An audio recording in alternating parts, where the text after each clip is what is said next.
అసలు ఒక్క రోజులో వెంకటాచలంలో పొందేటటువంటి అత్యద్భుతమైనటువంటి విషయములు 3 అని వ్యాసవాక్కు. అందులో మొదటిది స్వామి పుష్కరిణీ స్నానం, శ్రీనివాసస్య దర్శనం.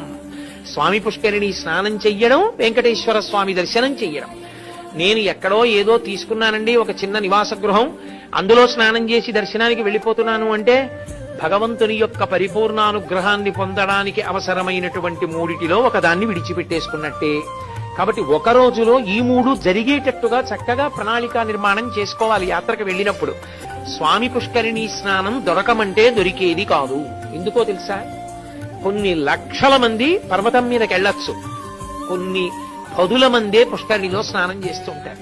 ఏమండి మరి ఇంత గొప్పది కదా పుష్కరిణి, ఎక్కడ చూసినా అలా సూచన చేశారే పుష్కరిణి స్నానం చెయ్యండి అని. ఆఖరికి ప్రసాదం కవర్ వెనకాతల కూడా ముద్రణ చేశారే, మరి ఎందుకండి స్వామి పుష్కరిణిలో అంతమంది స్నానం చేయరు, అన్ని లక్షల మంది ఎందుకు వెళ్ళరు స్నానానికంటే ఒక్కటే కారణం, అంత గొప్ప ఫలితాన్ని వీడికి కట్టబెట్టేయచ్చా అన్నది చూస్తాడు పరమేశ్వరుడు.